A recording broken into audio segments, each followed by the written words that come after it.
Let's start.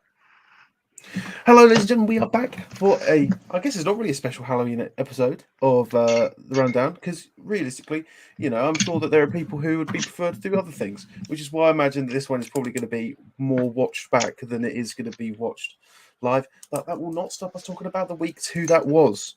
The week 2 that has been. We had some cancellations, as per. We had some shutouts, as per. We had some surprises. We had a 0-0 draw. It's only week 2. Classic Uniball. Tibbs here with Dylan. Dylan, he didn't play yesterday because his division doesn't start yet.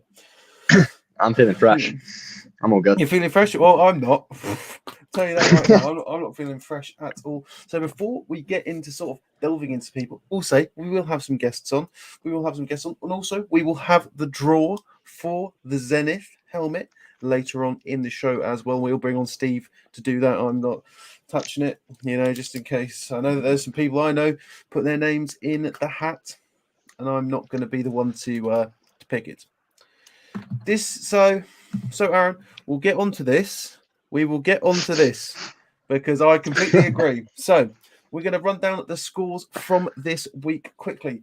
SGS Pride 56, Lions 0, KCL Regents 35, UEL Phoenix 0, Nottingham Green 40, Anglia Ruskin Siege 0, Bradford Bears 22, Edgehill Vikings 12, Swansea Titans 6, Southampton Stags 11, LJMU Fury 0, Sheffield Sabres 0, Hull Sharks 6, Edinburgh Predators 18, Bath Spa Bulldogs 0, Gloucestershire Gladiators 30, DMU Lions 12, Kiel Crusaders 0, Liverpool Raptors 67, Bangor Mud Dogs 0, QMBL Vipers 10, Imperial Immortals 26, Brunel Burners 43, Kent Falcons 7, Royal Holloway Bears 14, Portsmouth Destroyers 6, Bournemouth Uni Bobcats 24, Exeter Demons 6, Loughborough, I want to say 16, Warwick Wolves 3, UEA Pirates 19, Cardiff Cobras 12.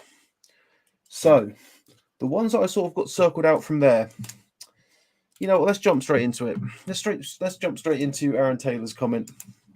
This to me was the biggest surprise of the week by a good margin, because it's telling of a few things. It's telling of the Bournemouth have the power. I am wrong. It could have been you, Aaron, last week. I hope it was. It'd be great. Who said, don't count out the Bobcats. They've always got Steve Rains. Turns out you were right. Don't come for my job, but you are correct. But it means that Bournemouth can hang with the big boys, and it also. But what does this signify for Exeter? No surprise, those. Yes, Steve. Whatever. What does this mean for Exeter? Because Exeter are a powerhouse. You've taken Exeter out your power rankings. No. You've taken them out your power rankings. No, Dylan, they weren't in the power rankings. They weren't in them. They had them higher than they will be. What? They're not in the power. They were never I in the power remember rankings. I remember you talking of Exeter. Yeah, because I think Exeter's a good team, but they weren't in the power rankings. They've only done one. I can't. Okay, pre-season they did well. Oh, the pre-season one. The pre-season one's different. I'm not gonna refer. I am going to sort of refer to it, but that doesn't have any banking on where people come, especially in what is extensively week 1 of Division 1 and Division 2, and that's for everyone else as well. Which is why there are people who you may not see, because obviously we don't know the standings of all the divisions yet, so it's difficult to place people. Yeah. As of right now, but yeah, Exeter.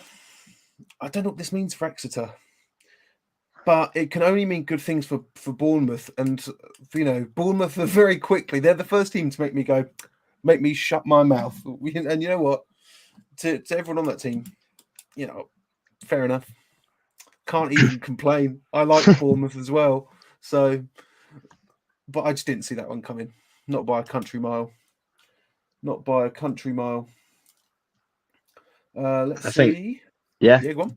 it's amazing. Go on. It's only the second most interesting score in that division.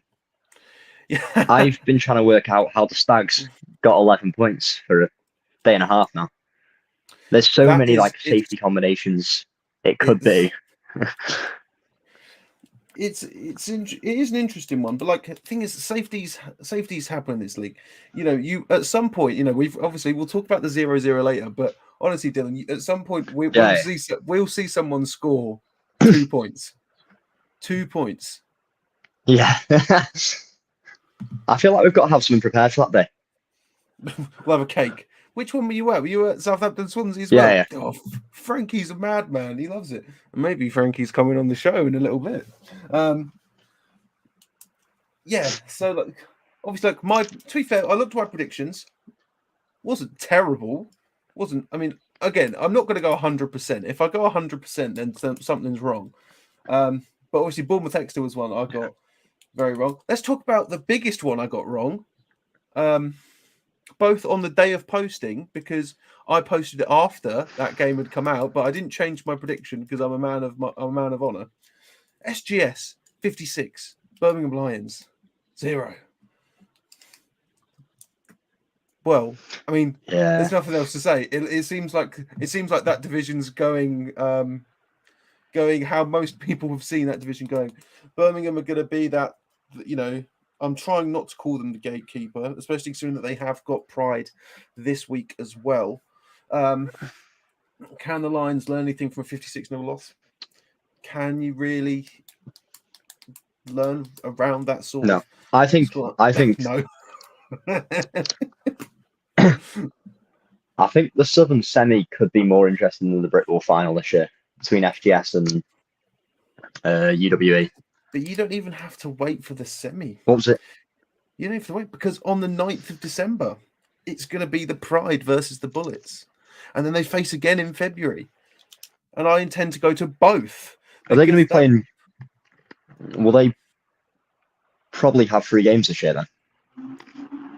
More than likely, yeah. More than likely. Then how it works? I imagine no, because depending on the standings from Nottingham, depending on points wise, SGS could realistically play Nottingham. Sorry, SGS could play UE in the final, but it all depends on standings because some people go over playoff maths.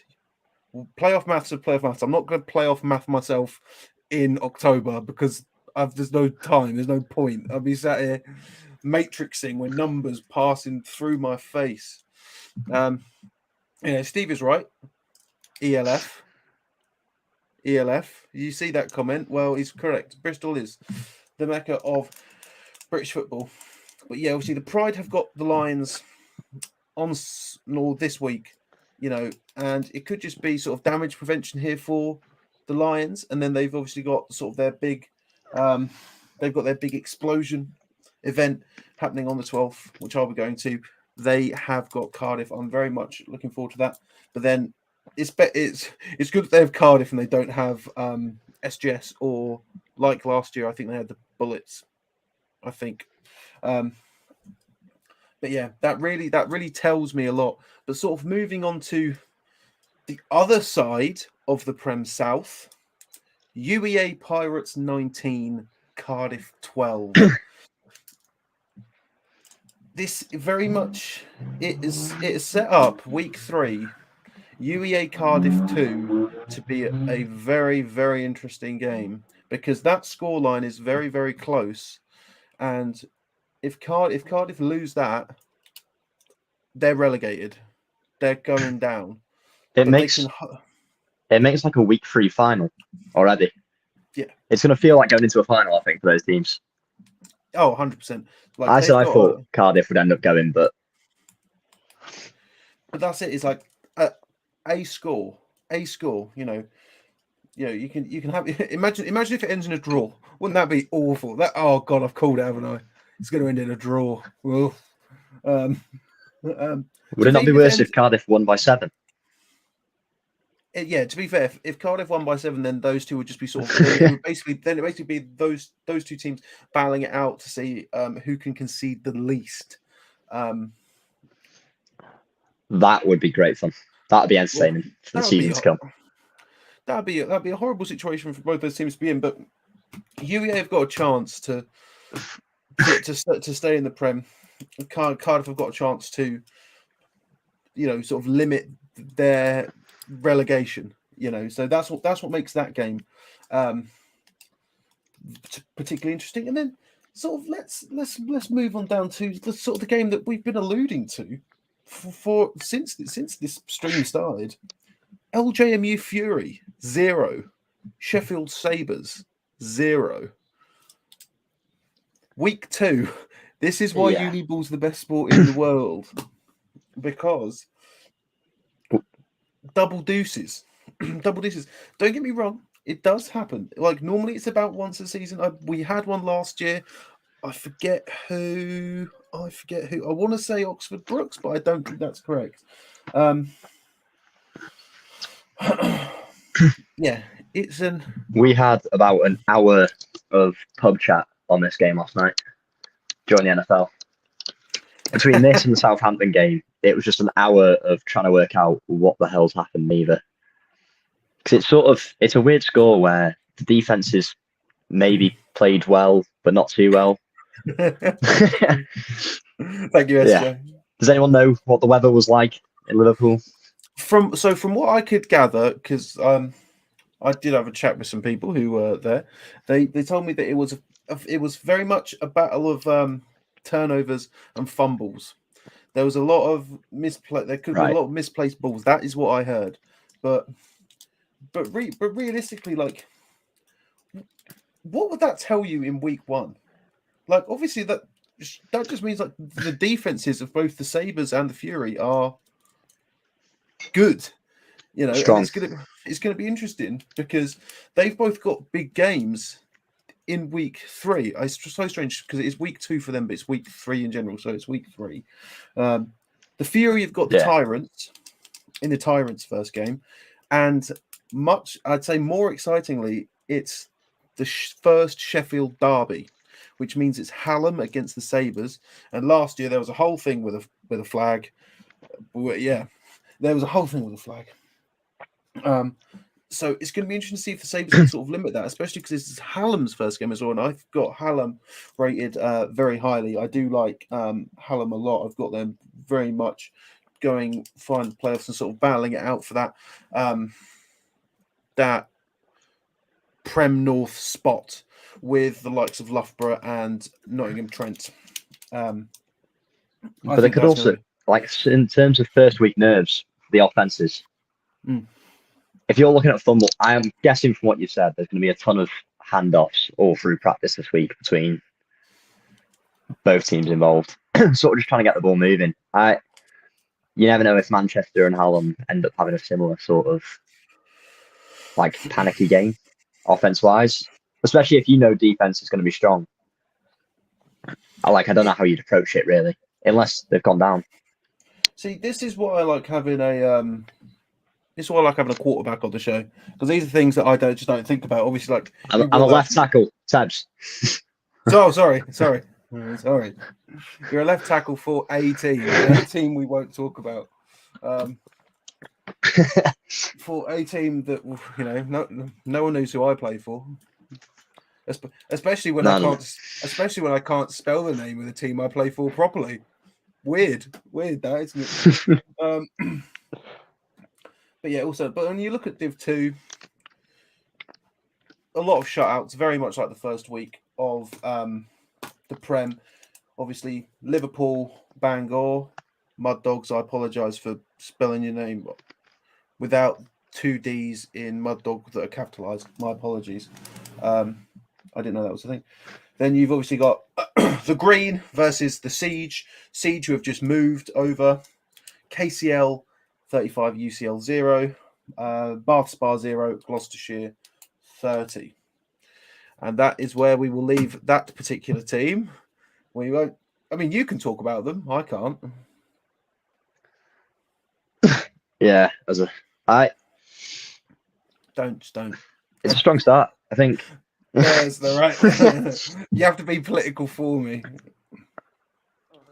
Hi, nice. Um, I think shutout is what you come to expect from tier two. Especially you see a lot of sort of teams who never really get going. It's always tough to go for Bath there. Same with Liverpool. I don't know how you get back, or John Moores, how you get back from a game where you've had a complete shutout against you in terms of offensive confidence when you've spent weeks sort of practicing, and then that happens and you have to sort of refine how to score. And then As you said, from like, I fully agree with you in the sense of there is first week nerves, and it very well could be that these Div 1 sides and these Prem sides have got more experienced players, whilst in Div 2, like your star quarterback could have left, and you've had a month to train someone up to be a QB, or you have someone who's never played running back before, especially coming from a rugby background where, I've got a ball over there, so I won't try and reach it. They'll hold it a lot more loosely. And it's and that's sort of the things within Div 2, and that's what makes Div 2 the best, because it's people sort of learning the sport, and then you get to see the upward trajectory of, it's always good seeing. I think Aberdeen did it in our division last year. Actually, they had a bit of a sort of soft start and then really worked their way up. But it's what teams are always going to do, especially like, as you say, if you've had a really nervy offense. I imagine, despite they know that people are going to be looking at that 0-0, the moment they get like their first touchdown is going to be, in terms of team sort of steadiness and nerves, it's going to be huge. It's going to be a feeling like nothing else, and could maybe kickstart a season, especially for JMU. But that's why Uniball's the best, because it's those it's those small ones. It's like, Tennessee Titans score a touchdown, so what? 0-0.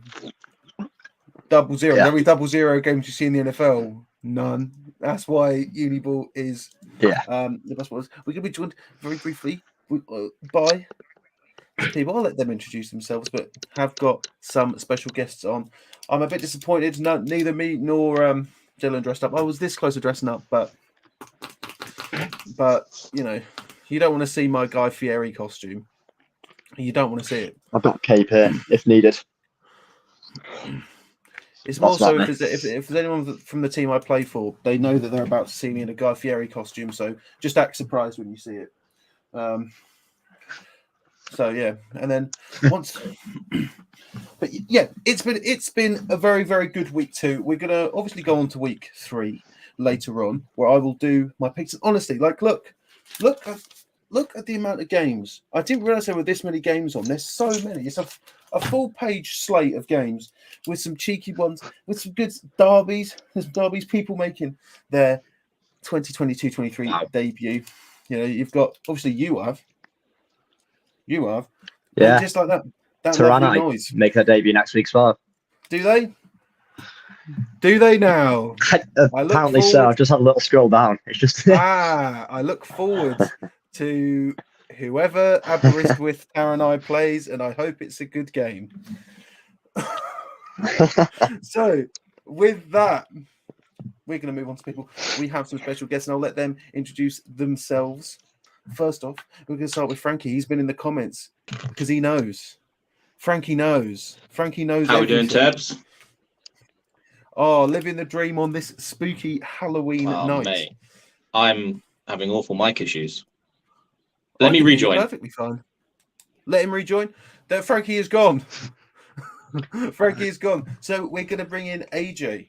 And AJ, just break down for the people. Who do you play for? I play for Pride. Do you see those on for the Pride? That's why.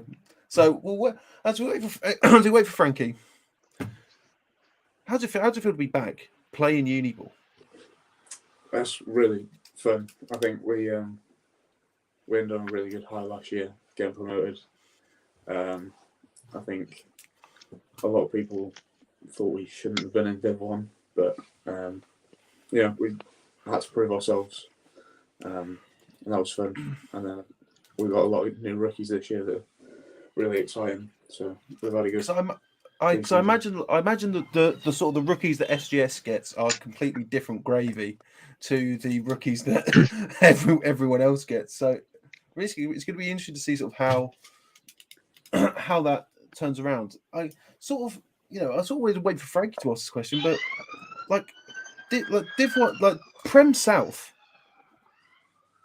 it's just madness. How do you sort of see, if you can say, obviously, I'm not going to put words in your mouth, how do you sort of see it going for the Pride? More so, what I'm asking is the Bullets. Why is Bristol so good at football? There you go. I think, with Pride, we get a lot of people coming to Bristol for football specifically. And then obviously you are able to recruit a lot of Americans with their recruiting team and stuff. And, success brings people in as well. So I think it's just built like when you win, everyone wants to come and play for you. So that's helpful. And I think the coaches that we've got, I know the coaches at UE as well, they're all really high-level coaches. So it's just building from the foundation up for both of them, I think. Did you notice a big speaking of change high-level up from two? No, Dylan. I'm trying to invite Frankie back in. There we go. Cheers, guys. He's back in. There you go, Frankie. So introduce yourself for the people who just know you from being smart in the comments. Cheers, Ted. My name's Frankie. I coach the UE Bullets and the OC there. I was also the OC at the Aztecs this summer and help out with the GB under-19s with the O-line. So get about a little bit. Oh, so no, you must know some of those damn Gloucestershire Gladiators, mustn't you? Well, is that the most important game to talk about? As I've heard you've got some ballers on that team. I've heard you've got some Saracens Academy rugby player playing running back who's pretty good. Huh? I don't know. I don't play for that team. No, you sure? Apparently, some academy guy, he's pretty tasty, hench guy. I don't know what you're talking about. I don't know. I hate you, Frankie, because basically, Frankie knows everything, and that's why I'm so happy he's on this show. I don't know. Yes. Yes. Oh, I'm gonna get shouted at by my coach. Yes. You've got some good Aztec boys there as well. Though Ricketts on the defense, he's a beast. Oh, I love Ricketts. He's an absolute wild man. He's an absolute. But from the one time that I've met him, I've never met him. I don't know what you're talking about. Not me. Couldn't be me. I don't play football. It's all right, Ted. So I guess sort between you, two people, both in the Prem, both in Bristol. Again, I don't want you to spill your guts in it, but were you surprised by UE and Cardiff's score? Because I was. Go, AJ. I think everyone expected it to be a big scoreline. I think 90-0's a pretty big statement win for the first game. But we're not really focusing on other teams' games at the moment at Pride. We're focusing on ourselves. That's the right answer. You've been media trained well already, AJ.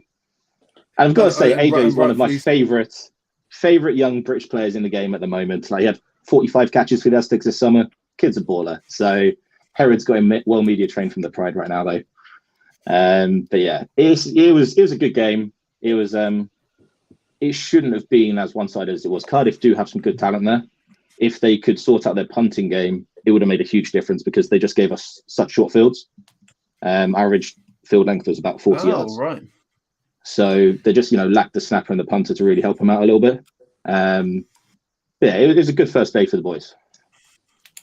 Especially interesting stat line from that. The one that I took away, obviously, the amount of touchdowns, amazing. 11 in total.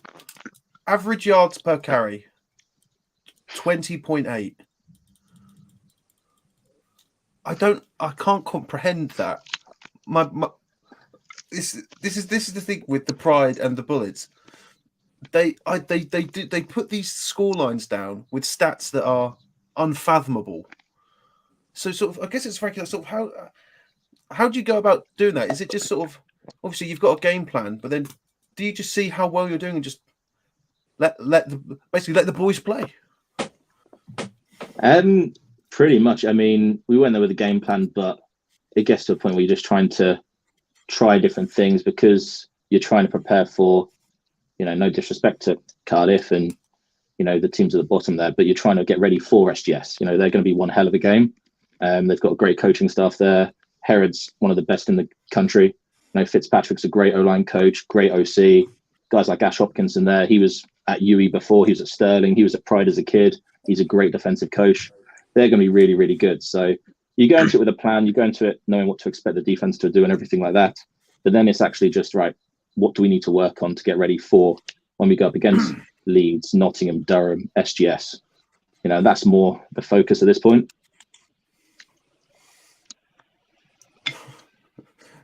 Hold on. I'll just get rid of Dylan while he's eating his pizza. So sort of how do you feel about this? This is sort of more directed at, AJ, and then also, I guess, talking about you in Cardiff. These back-to-back games, like what are both your thoughts on? Do you think that they're more of a hindrance than they are helpful in terms of, getting to have these sort of quote-unquote narratives play out, especially within UE versus Cardiff, but then sort of not allowing the Lions to sort of create a game plan for something that they've now seen? I think it'll definitely be an advantage for us, them not having as much prep time after the pointers. But, we're going to focus all week as usual. We're not really thinking about the last game. We're just moving to our next game. And we just want to play the best football we can every week. So I think that's just, yeah. Then Frankie, how's it going to be for you on the 9th of December when you very well are going to have to go up against people that you have coached at the Aztecs? Yeah, it's going to be fun. And that's, I said to all the boys when we stopped coaching in the summer, I think I sent everyone a message just being like, good luck this year. Really hope to see you scoring against us this summer. Obviously, I still hope UE win and we run it back. That's kind of been the motto for this year, is run it back. But they've got some great players all over the field. I don't know what you mean, Frankie. I don't know what you mean. Yes. I was going to wear the t-shirt straight, but it's cold here in wherever I go to university. I think the hoodie needs to come off. Come on, let's everyone see it. Oh dear. Sorry, AJ. You can send him one of the ones from Pride last year. You got t-shirts. As I struggled to take off my hoodie. No one get a picture of this. But it's going to be, it's going to be a really good game. That's all. I'm expecting both teams at that point. Without counting your chickens, should be 5-0. I know Pride have got some great players all over the field. AJ, Jeremy on offense, Benzie the QB is a great QB. Young guys who've just come out from GB under 19s like Harry Buckland, great receiver. Their linebackers. They've got a guy who should have been starting for Italy this weekend, Micah Berra. And I think, from what I heard, he chose to play the SGS game rather than go to play for Italy against GB. Ferrami, one of the GB under 19s linebackers last year, beast. Adam Deverill, corner, started at safety for Aztecs in the summer, beast. Like, they're a really good team, and it's going to be a good challenge. And we're coming into it confident, and I'm expecting we're going to be billed as the favourites, but they're going to give us a really good challenge and a test, and it's something we almost kind of lacked a bit last year because the North was so much stronger than the South. So it's nice to see them step up, and putting 56 points on Birmingham is a huge feat. I don't think we put 56 on them last year, so it's great going. Do you think this will be like the future of Uniball? Sorry. Do you think more problems? I'd love there to be an elite prem. You've got it in Bucks Rugby where they've got a super prem, and the teams in that are all dedicated to elite performance. And you've got a difference between participation and performance sport at university level and across a lot of sport. And if you're going to be in that super prem, it's kind of putting a rubber stamp on it that there's certain standards you've got to be hitting to be able to compete at that level, and really putting out an elite product. I would love it to copy that Bucks Super Prem style, basically, because what a division that would be. The games with Durham, Leeds, Sterling, Notts, SGS, and ourselves every single week, and whoever else can come up to that table, as it does change every year. Teams coming up every other year, who want to be at that performance level, that'd be great. So basically talking about like what it means, because like with like that, the idea of the Super Prem has come up last week, and also just me talking to people about football during the week, especially when you consider that Bullets versus Pride is shaping up to be arguably it is the biggest regular season game, but both of those fixtures could be the biggest game in British history during the winter. Obviously, the Bullets versus the Gold last year was sensational. Absolutely one of the best games that maybe has ever been played on British soil, especially within maybe like the last X amount of years, when it's before like London Ravens and Luton Flyers and things of that nature. But obviously, it's difficult to talk about because we are a month out, or a month and a bit out. Do you feel like that pressure of this being genuinely monumental?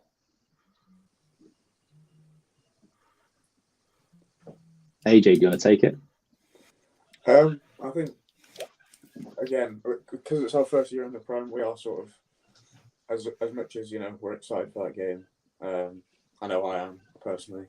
There's going to be a challenge playing against a bunch of D1 Americans, which I'm looking forward to. But I think, I think it's good to have that high-level competition to be able to go against. Like, I know a lot of our team are very excited for that game, but we're focusing on every game every week, because if we lose to Brum next week, then who really cares about the UE SGS game? So well trained. He is. I like it. These are cracking answers as well. They like very media trained, but very, very good answers. So all I would say is, obviously, so myself and the head coach from UE, Dan, we were at the Pride game on Saturday, and they put in a great performance. The defense was slick, the run game was class, the pass game got going. But we had 4 or 5 Pride guys come up to us and say, looking forward to playing you 3 times this year. So it's something that's definitely going to be on the minds. It's something people are talking about. So I hope it happens. It'll be great. It's great for Bristol football. It's great because the 2 clubs are so close as well, and so many of both teams play for the Aztecs as well. And the Aztecs took a real step last summer, and I hope that continues into next year. And trying to now eclipse the Titans and the Warriors to try and be that number one. I think Steve said it in the comments earlier, mecca for football in the UK, and then hopefully keep driving in that same direction. It's one of these things where like Pride amazing, Bullets amazing. Who is the real winner out of all of this? Oh, it's the Bristol Aztecs. Who's the real winner out of all of this? Hopefully, though, it's good to be in a city that's taking it so seriously, though. You've got the Bristol Barracuda as well, who've got their own purpose-built 100-yard 4G field. Pride's new field's the best field in the country, without a doubt. We've got our own 100-yard 4G field as well. You've got 3 teams in a mile of each other with perfect fields, and you don't get that around the country. It's a class place to be for football at the moment. Yeah, you hear that, ELF. If you're watching, someone from ELF, we've said Bristol. It's not London. The answer is Bristol, right? Bristol Bulls, for God's sake, just make the team. But it would be good. I mean, it's one of these feet where based in where I'm currently based, for people who know. So I play for Gloucestershire Gladiators, so I'm not too far from Bristol, and I'm very excited about sort of on the. Oh, who cares now? Who cares? People know that it's so I play sad. for Gloucestershire. Oh no, I do. We finished the call last week, and Ted was like, "Oh, I'm going to wear a different shirt every week. No one's going to know." People know now, so it doesn't matter. I wanted to be funny, but no, I play for Gloucestershire, pretty good, and I can't talk about it. Well, I can talk about it now. I've told people, but just being so close to those games where like I've earmarked both of the dates in which those games taking place, and as I've discussed with Frankie earlier, training on a Friday. I've asked my coach. I am allowed to go.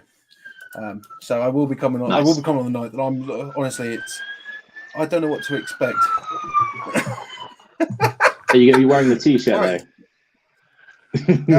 Probably, yeah. No, I'll just get this one up for you, Frankie. You might like this one.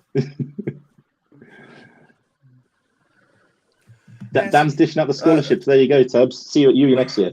Yes. I've always wanted a ring. And honestly, it would be. I'd get there. They'd take one look at me, and they'd be like, "Bullets twos," and I'd have to just be like, "Yeah."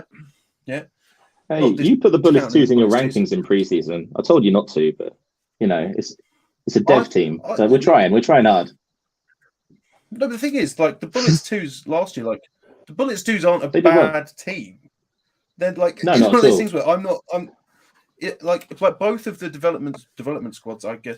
Like the Green, they beat Ankley Ruskin 40-0 this week. The Green are a good team. The Bullets twos are a good team. Like it just sort of shows they've got great resources, great coaching. It's just tough when I think in that sense they've got 95% of the team are pure rookies this year. First year they've put a helmet on, so it makes it so much tougher to be billed as a team that should be winning for them because they'll get stronger as the year goes on. And it's one of those things where like they've obviously got that name association that they want to be able to perform to the standard in which people sort of press upon them. By people, I do mean me, but that's still the case, and it's very much going to be interesting to play the Bullets twos, which I do. They're in my division, and it's going to be interesting, especially because I've also got experience in playing not screen. But I've said it just because I like, because as I've said to Frankie, I've got this whole thing of trying to conduct Uniball narratives in my head because it makes it funny, and it's like, I'm trying to create a feud between Nottingham and Uwe, that which one of their seconds teams is going to get promoted first, and I'm like, yeah, but because I did think the Bullets might have a chance this year, but I won't lie, those Bath Killer Bees looking scary. Don't like it. Don't like it. Unbelievable. So this sort of isn't a question you can answer, AJ, because I imagine this is more of a coaching question. But obviously, the Bullets, they've got their secondary squad. The Gold, have they got their secondary squad? Obviously, SGS is new to Uniball. Obviously, they're not new to American football, but do you think that there is space within the future for the Pride to have that secondary team, or is it just going to be drilling that first team until until they are very much they're already in the championship picture, but until like the rings start to come in for the Pride?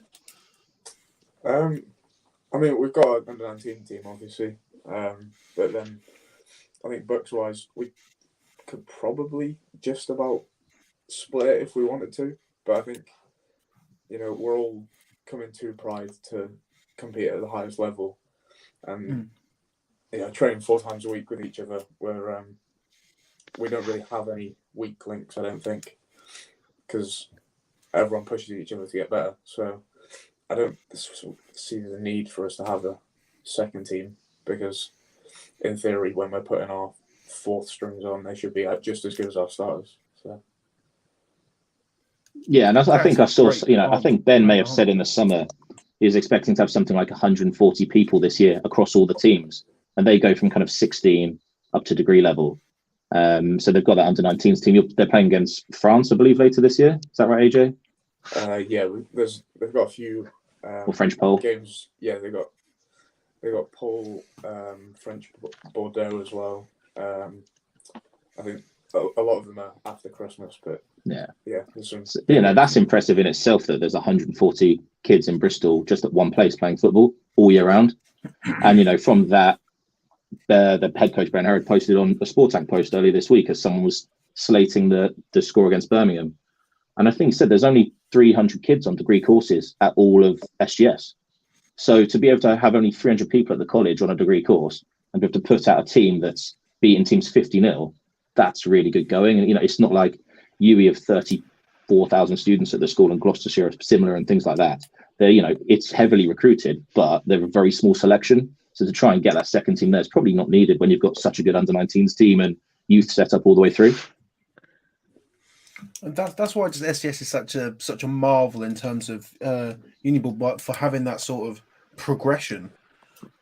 and past, it's very much set up to be an amazing school. So let's get sort of as we sort of wind down, because as I've said, look at the list I've got to get through. Unbelievable. The Super Prem, this idea.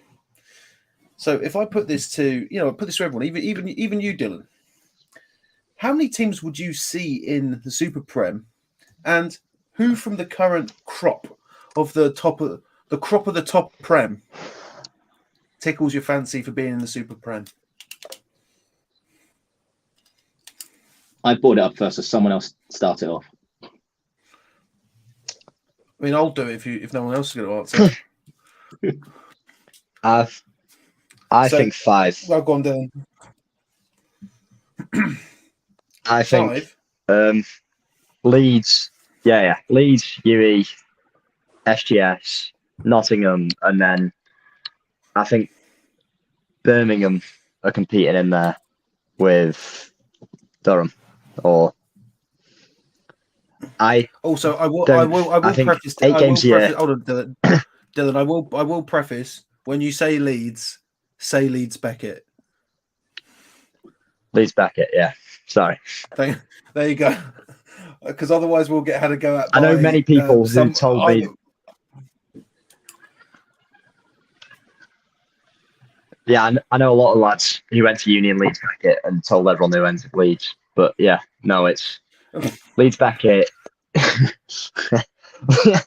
Leeds Beckett, SGS, UWE, Birmingham / Durham, and Nottingham. And I think 8 games a year, home and away, and then they could work out the playoff schedule. I think bye week for the top seed, championship after that. See, I think you can go a little bit bigger, because as happens in Uniball, it kind of goes in cycles a bit. UE weren't in the Prem until, 2018, 2019, the first year. And we got absolutely dicked against Nottingham in that final when both teams got promoted to the Prem. Because we weren't funded at the level we are now. We didn't have any scholars at the time. We got promoted to the Prem without any scholars at all. And it was, completely, we weren't a performance sport at that time for UE. But it changes so much. You only go back 4 years ago, and Stirling were a dominant powerhouse, one of the best teams you've ever seen in the country, and they had freak athletes all over the place. So I reckon you can go a bit big. If you could go kind of 10 team Super Prem, if teams are willing to invest in it. Everyone plays each other once, and then the top 4 go semi-final. But it's one of those things that just has to go to all the SUs to see who actually wants to be a part of it. You had teams like Derby in the Prem 2-3 years ago. Who were really, really strong. And they did have scholars, and they had that link with Leicester where they were bringing over Americans, and Leicester had that partnership and things like that. So it's one of those. I reckon you can go bigger. The Elite 4 or 5 at the moment, I think Durham, you left out there. Durham are an elite team. Every year they lose their first game, they come back and win games. Durham will win games this year. I think that's almost too small, because there will be other teams who come up and come into it. I don't think at the moment any other team has the setup where they could afford to. I think other teams still sort of recruit on the basis of. Pride weren't even a uni team in 2 seasons ago. But still, have only been in the Prem 3 years. But they've had the setup there, and they've been able to get scores in. I don't think other teams would have other teams would rather at the moment. I'd say I think Stirling would rather not be a part of that and actually win games, because they recruit on the basis of enjoying the sport, not going to Bristol twice a year and getting hammered. I would say with Stirling, the big change there is you had Rob Orr as head coach, one of the best head coaches in the last 15 years we've seen in the UK. After that, you had Victor Peredo, again, really, really good head coach. And then they left, and then it happens with coaching, like coaching setup can leave and things can change and, dip off. And with that, recruitment stopped as well. And it's fizzled out. And the same thing happened to Hertfordshire. Hertfordshire got to a final in 2018. I think they lost to Leeds in the final. It was 2019. But then they lost Jim Messenger, Simon Hatcher, 2 really, really, really good coaches. And they've just crumbled into Division 1. But now they're back, those 2 coaches. Hopefully they can come back to the Prem. It is such a kind of a wave. And I just think if you went too narrow, it would make it really tough for the teams to get in who are improving. Yeah, it's the setup. I think it'd have to be based more on sort of the money that universities put into it. For example, me and Tebs both sort of Div 2, and it's next to no support from Sports Union. Recruiting's a struggle every year in terms of sort of trying to get up. I don't think competing. Don't like you slag off Div 2 on my show, Dylan. Div 2 pays these wages, brother. No. That's what I mean. Div 2's great in its own right, but it's sort of like, as you said, it's the Bucks Super Rugby. I don't think the other Prem. Ted's been saying sort of, you've got your built, not bought with Birmingham. That 23-0 against UEA would be good without the context of every other team or the other 4 or 5 teams in that league. But again, for Birmingham, they've had a big coaching change over this off the season. James Wolford, very good head coach. He's just gone to Pride. He's coaching at Pride now, coaching AJ's boys. They lost their OC, they lost their special teams coach, they lost their head coach before that, who was helping as an assistant coach. I think they had 6 or 7 coaches leave this summer. And that always makes it tough next year when you've got such a big change. So yeah, it's tricky like that. And it is so tough to kind of just, be so kind of insular when you look at it, and you need to look kind of bigger. There's definitely universities who are happy to invest in it. I know UEA, they're classed by the university as a performance sport. So, if it went to that Super Rugby Prem style setup, would they be someone who's happy to take the next step and try and compete on that next level? I'd hope so. I'd argue that coaches going to Pride proves my point that Birmingham wouldn't currently have the money to compete with the top 4 teams. If there are people willing to move over to sort of Pride, UWE. I don't think they were willing to move over. I think that's the issue there. Again, from what I can understand from the situation, they didn't want to leave Birmingham. Right. Which is the thing. Like where Frankie's sort of writing songs of the performance sport thing. You look at Bournemouth, who got classed as a performance sport last year. They ran through the Div 2 Southwest last year. They have come into Div 1, made me shut my mouth by defeating the powerhouse of that team. Oh, sorry, that division in the Exeter Demons. Like, they're now a performance sport. And when you have someone with the coaching experience of Steve Rains combined with being a performance sport, realistically, the sky's the limit for Bournemouth right now, because they've got the pieces in place. They haven't got everything that Frankie said, but they've got enough that their upwards trajectory is boundless. Yeah, and they played against our 2s last year, and I played at Farnham for Steve years ago, and he's chatting about how they're trying to improve and becoming a performance sport and how they're trying to recruit now. I think he tried to recruit you. Trying to get scholars in for themselves and how to recruit from America and things like that as well. They're really trying to push it. So, there's teams out there and people out there who want to try and push the boundaries and make the whole overall product in the UK better. And, that's what I want, is that elite platform for the best players to play at and be seen by ELF teams. We had 10 players or so last year go out to play in the GFL and the ELF from UE. And that's, creating opportunities for players is a great thing. AJ will be getting looks all over the place because he's a great player, but he's given a great opportunity. The field looks slick. The teams he's playing look slick. So when he gets that film out, teams will want to see him. I think a Super League could only be positive in terms. I think it would make more universities look to invest in sport. At the moment, there's no sort of pro for it in terms of unis, especially at our level. There's no positive for universities investing because refs cost a lot, kits cost a lot, and there's nothing that really comes back to a high level. But I think that's where some teams kind of don't look at it. So if you look at the kind of our model, the universities, the reason, so Dan started there, he was full-time at Pride, where AJ is now, and our head coach this is, and then he was only part-time at UE.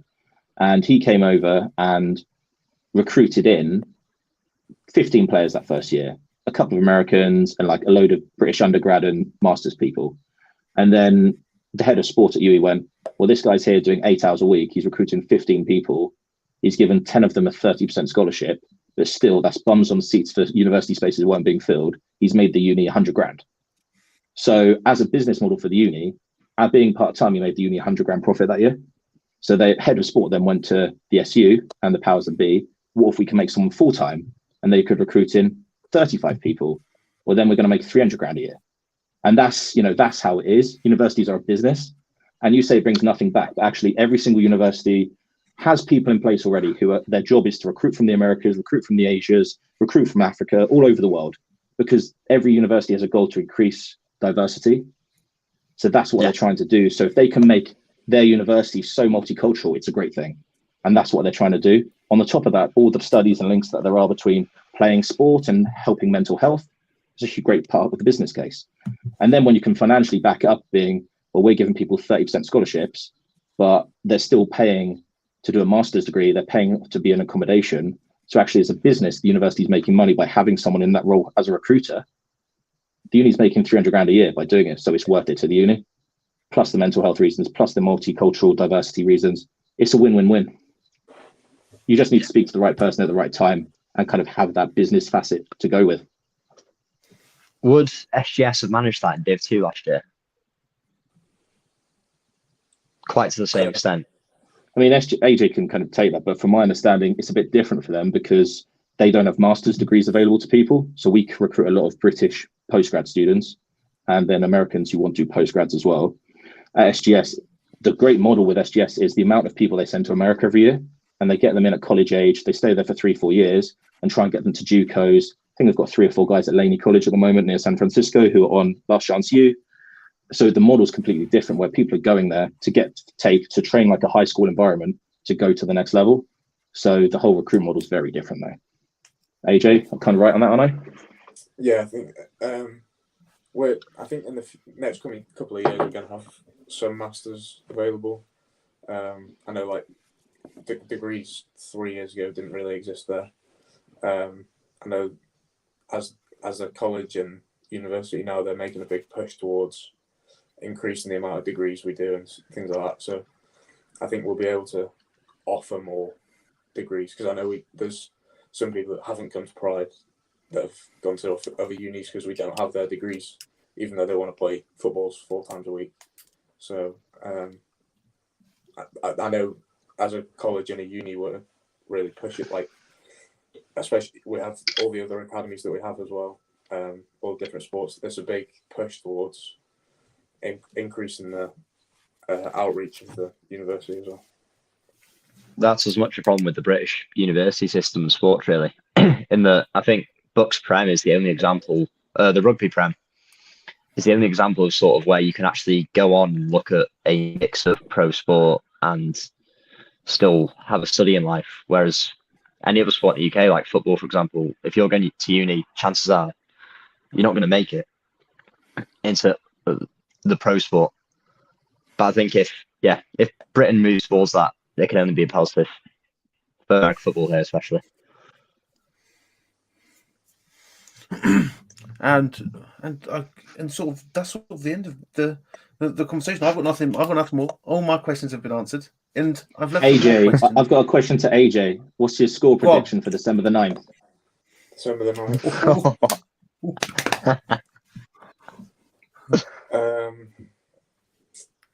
I think it's going to be a low scoring one. I think both got very strong defenses.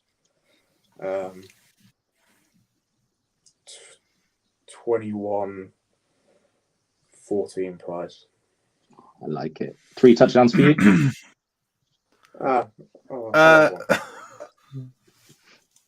Not being too greedy. I've got to go the other way, obviously. I'm going to say UE by 3 scores. Yeah, I'd say anyway, UE by 3 scores. I think I've just had a message from the head coach saying 100-0 to UE. But I'll say UE by 3 scores.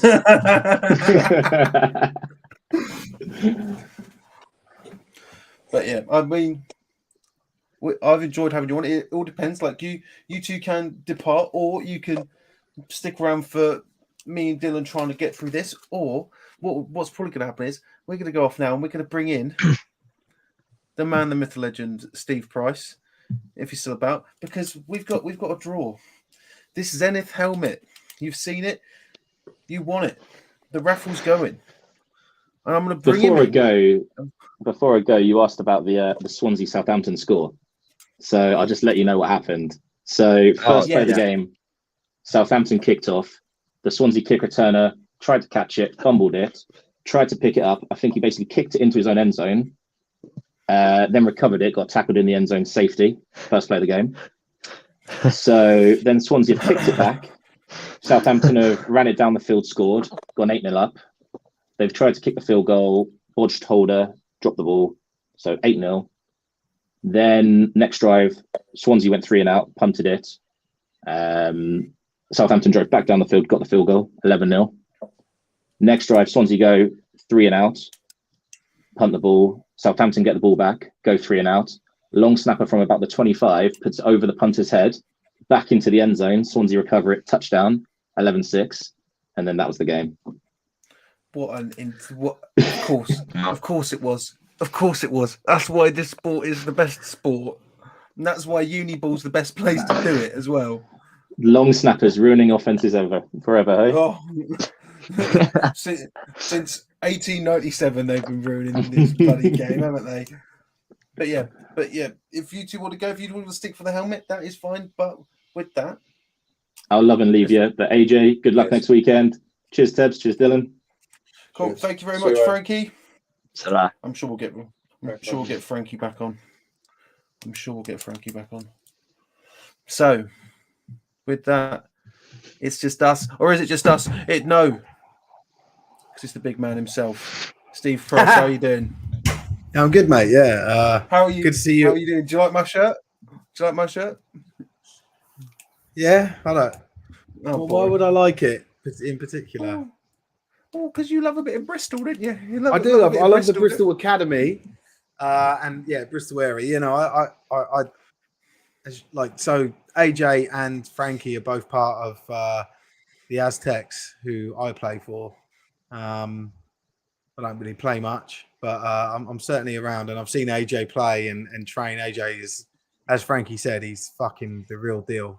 He's very calm and very quiet, but he's an absolute monster. The worst sort of players, those quiet ones. He's not an imposing character. I would say he's not necessarily physically imposing. He's quite slight. He's quite short. He's quality, and then he's so good, and he's definitely one to watch for the future. He's a fantastic player, as is all of the other players that Frankie named. That you know, that side is absolutely stacked.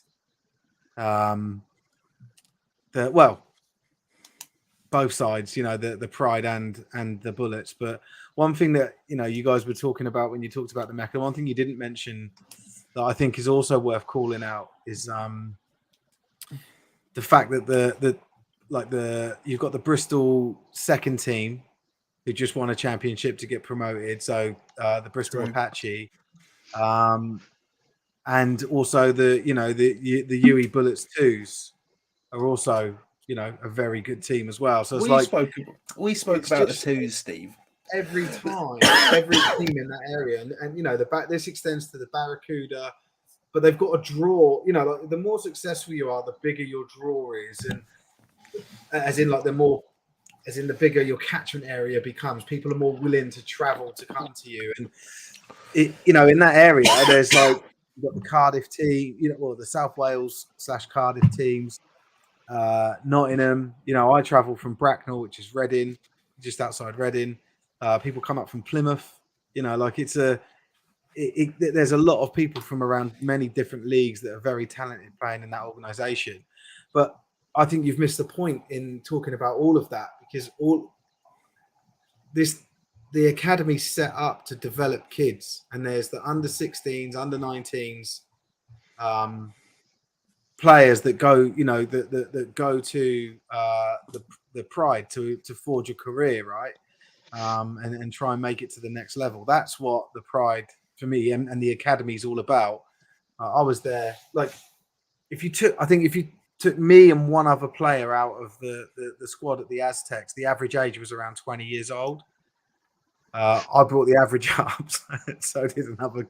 I think one or two players by the time we finished, right? Like, they're a very young side. There's a lot of young talent in the area, and it's really exciting to be a part of and to be linked to. And that's why, like you said about Wilf moving from Birmingham down, I'm not surprised that he did that. Like it is the place to be in British American football. So the one game that I think everyone is really looking forward to seeing, if they can ever arrange it, adequately, is the two academies playing each other. So the Bristol Academy versus the NFL Academy. That's the tasty game that everyone's looking forward to. But I don't know. We're probably a few years out from that happening, if it ever happens. They seem to both be traveling overseas to take on talent from abroad. But anyway, yeah. So big fan of Bristol, and will continue to be for a very long time, because they're just attracting all the young talent there for the right reasons. So anyway, I need to do a draw for the raffle. So this raffle's been going on a long time. We weren't moving tickets. We had periods of time where we were trying to shift them. This is part of the Amley Fund. That's why I'm wearing the hood. So for those of you that don't know, not Gridiron Hub, we're called Sport Tank now. Sport Tank have got a non-profit arm called the Amley Fund. And what that does, we raise money through donations and currently through online raffles. And we give that money away to development initiatives currently within British and Irish American football, giving quite a lot away to the Irish clubs in the last 12 months, which has been good. And as Sport Tank grows, so too will the Amley Fund, and it will grow into other sports. But for now, it's like grassroots American football initiatives. So put in, 60 grand's worth of funding into different initiatives over the last few years. And what I'm here to do tonight is to draw one of the biggest raffles we've had in a while. So it was a £3 a ticket raffle for a £550 brand new Zenith Shadow helmet with whatever face cage you want and in whatever color you want. That's obviously based on whatever's available. But we were a bit slow selling the tickets to this, just for multiple different reasons. Mostly to do with the website, because we've had loads of changing over the website from the old one to the new one. Even though the new one looks swish, there's still some issues with it. But we're at a point now where we sort of said, right, we'll end this raffle tonight, and then later on in the night, as in now, draw the winner live, which we don't typically do, but I thought this one was worth it. And that's it. Yeah. Frankie's asking if you buy 3 tickets. No, the raffle closed 2 hours ago. We had a cut-off time. If you missed it, I don't care. It's your fault. We posted about it, so I'd spent hours pulling all them posts together a couple of weeks ago, and if you've not been paying attention, then that's your fault. But we've plastered it all over the Sport Tank social media, not even on the Amley Fund social media, which has got a smaller footprint. So we went all in for this, and it worked, right? We sold 405 tickets in total at £3 each. That after obviously we got to take off the cost of the goods and deductions for postage. We don't pay tax on it because we're a registered non-profit. So it's just those 2 deductions for this one, I think, maybe delivery. But we're looking to have cleared for funding roughly around £600-700. I need to sort of tally it up properly, but that's no insignificant amount of money. Thank you to everyone who has bought a ticket. Good luck to the winner. We'll get cracking with it. Unless you guys want me to elaborate on anything else or ask me any questions. Given that I've got a full page spread of these, Dylan, if you've got any questions, the answer is you're not asking them. So, Dylan, ask whatever questions you want, mate. Don't be bullied, please. Dylan, please. Hold on, let me just share my screen. Dylan, please. Bullets or pride? No, Dylan. This is a really tough one for me. It is a tough one for me, as you heard me sort of wax lyrical about particularly the Pride and the academy setup, I still think the Bullets have got the edge. Particularly for the first game, I think they've got the edge. I think games 2 and 3, we'll see. I don't think they'll be that as easy to call, but I can't see past the Yui winning the first game. So yeah, I'm going Yui for the first one, but I don't mean that as an insult to any of my Pride brothers. Anyway, give us your favorite 6 or 7 reasons. Oh my 6 Jesus or 7, Christ. yeah. No, please don't. Or I will stop doing this. I will talk over you. It's a full page of games, Right. please.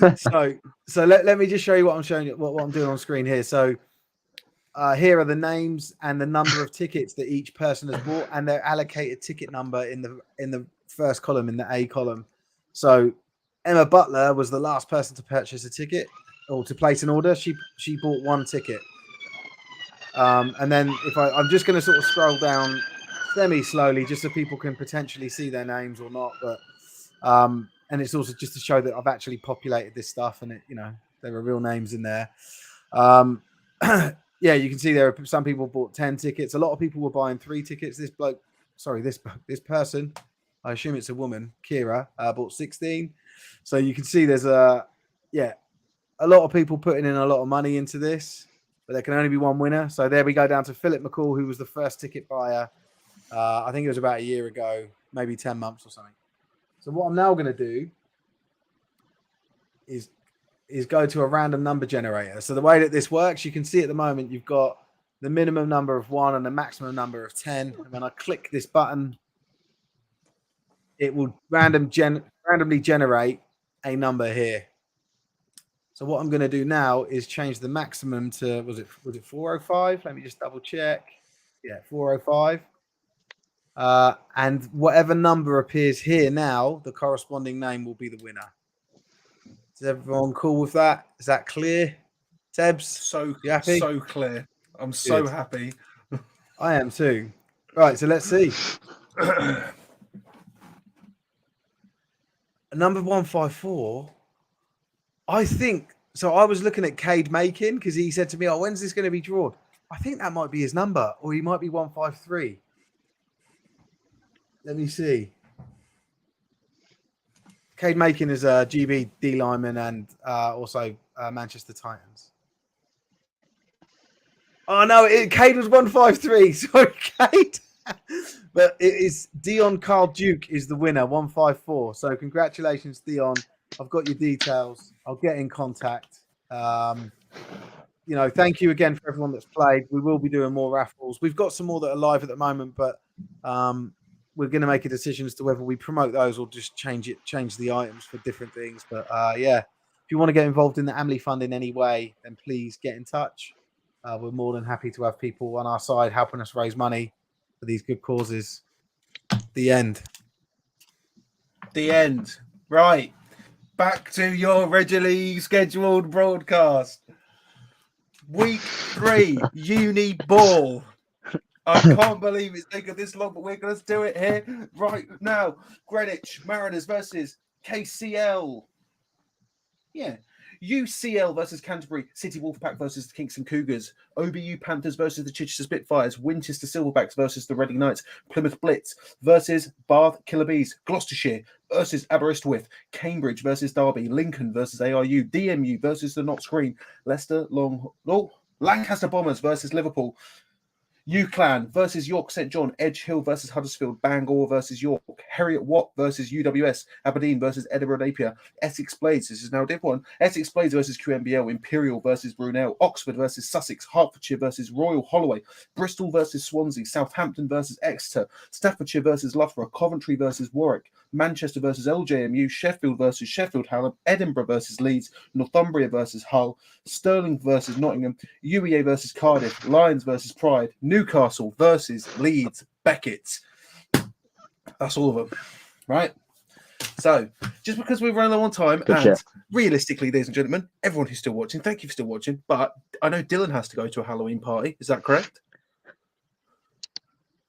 I'm going to get hammered in town. I won't lie. Yeah, there's no party. And I'm also going to leave that door there and go and get hammered in town because My team won yesterday, and it's a victory Monday. Have some of that. So we'll talk about just very briefly. Your team went. No, you didn't play it. Hi, Tim. No, Turk. Stop doing this to me. Turkey out tonight. He probably is.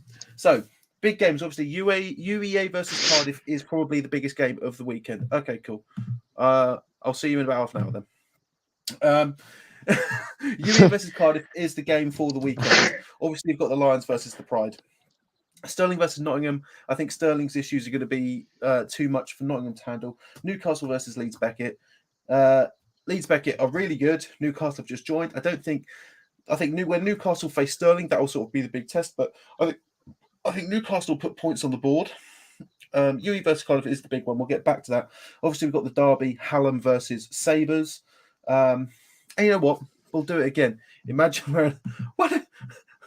Grow up. I'm not being bullied on my own show. What team do you even play for, Ryan Langstone? And why are your feet not in bounds, you little dork? So, big games, obviously. A lot of people making their debuts this week. I think Plymouth versus Bath in the Div 2 South West is going to be a big game. I think that very well could spell who's going to win the division. Lancaster, Liverpool. I think Gloucestershire could be huge. You think Aberystwyth in the grand versus streams of Gloucestershire could be my huge. dad was an Aberystwyth player. I think in terms of the Britball world of Uniball, this could be massive. Mm-hmm. I don't know who's backing it. I'll see. No, Cumberly and Beth. Just pick someone. Just pick someone. Oh, it was a strong 30-0. I have a feeling Saranai have a lot going into the game. They seem to have a lot riding on it from media posts that I've witnessed. I think it'll be tight. But I will say, I think 28-21 Gloucestershire. Well, 28-14 we'll go for. Good defence.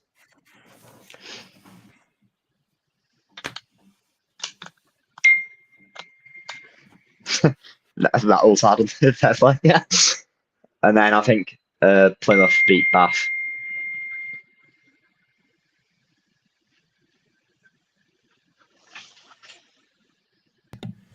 I gave my prediction on that game, but my mic cut out. Obviously, you've got UWS, but I'm going to be nice and not ask you to extrapolate on that because I'm not a dickhead. I think DMU versus Notts Green is going to be very interesting because Green put on a hell of a performance. I think DMU is still quite strong. Obviously, stuff that happened last year, they were still a good team. You know, your team's just not built around one player. What else? Aberdeen Napier. I just can't believe it. I can't believe they're playing them twice. I just still can't believe that's a thing that's happening. Bath messed up there. So one of the big ones from Div 1 is definitely Imperial versus Brunel. Imperial beat Brunel twice last year. Brunel are sort of being hyped up as the powerhouse of Uniball. Not much help there from myself. I think it's a really good game. Imperial did beat QMBL. They've stopped that curse of losing their week 1 game against QMBL. So it's difficult to say. But then obviously you look at Brunel beating Kent Falcons 43-7. It's going to be an interesting game. And Dylan, before your time here on Sports Tank, there was £100 bet placed on that game between one of the coaches at Brunel and the quarterback from Imperial. So it's going to be interesting to see where that goes. Coventry Warwick, that's another derby game. Coventry versus Warwick, that's another derby game. I might do my picks nice and quickly then. Let's have a look at the sheet. And honestly, Dylan, feel free to step in if you've got any picks yourself. Greenwich versus KCL, that's a big game. KCL, UCL Canterbury. KCL, UCL Canterbury. I want to pick Canterbury because the Chargers is cool. Canterbury Chargers is a cool name. They lost to City last week. UCL, City Kingston, City, Oxford Brooks Chichester, Oxford Brooks, Winchester Reading, Plymouth Bath. Not picking that one. Gloucestershire Aberystwyth. I'm not picking that one. Saturday night. Yep. Cambridge versus Derby. That's a good game. That's a really good game. Cambridge. Lincoln versus Anglia Ruskin. Lincoln. DMU versus Notts. Notts. Lancaster Liverpool. Liverpool. UClan York St John. UClan. Edge Hill versus Huddersfield. Christ, that's a good game. Oh, Edge Hill. Edge Hill. Yeah. I think Edge Hill. Yeah. Bangor versus York. York. Heriot Watt versus UWS. Heriot Watt. Aberdeen versus Edinburgh Napier. Edinburgh Napier. I'm not going to make you pick those. Essex QMBL.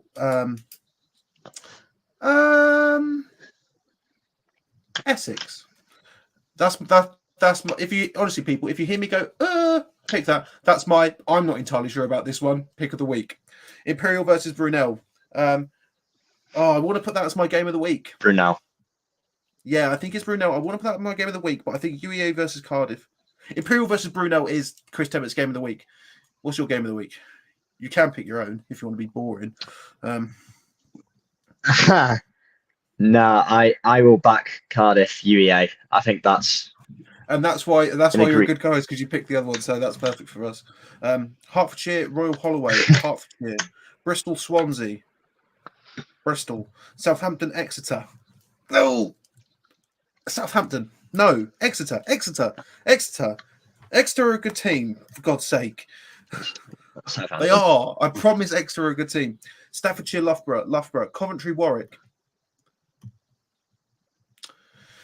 I feel like I've been a bit too harsh to Coventry over the past few years.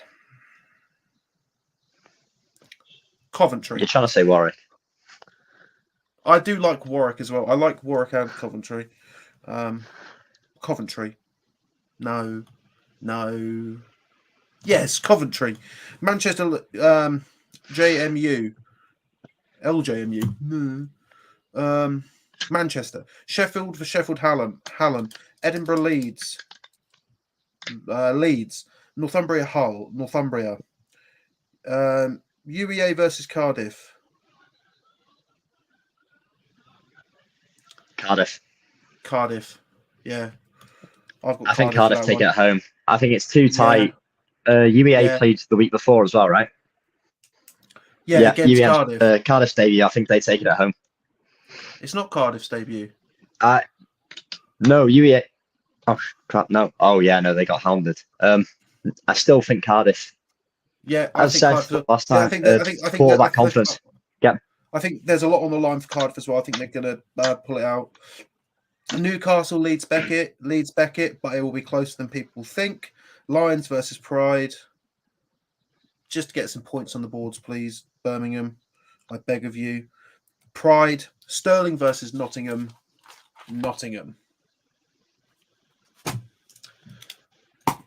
Week 2 is done. Hold on. What a show. Unbelievable. Can you believe that this has happened on a spooky Halloween night? The only spooky thing is just how long this show has gone. Unbelievable. Yes, thank you to everyone who has watched. Thank you to everyone who has played. Thank you to everyone who's given the score posts to us. Thank you to Frankie. Thank you to AJ. Thank you to Steve. Next week we will have more guests on, I believe. It's going to be Seb. If you watched last season, Seb, the head coach of the Brunel Burners, will be on. Hopefully Connor will be back. Because realistically, guys, you've not got to meet Connor yet, but he's the person who's going to keep me and Dylan in check for all of our nonsense. And that's why I like Connor, and that's why we need him back. He is back. But for everyone who is playing this week, say good luck to you. Stay in good health. Thank you very much for watching. Thank you for taking your sort of Halloween night to sort of watch us. And, you want to say goodbye, Dylan?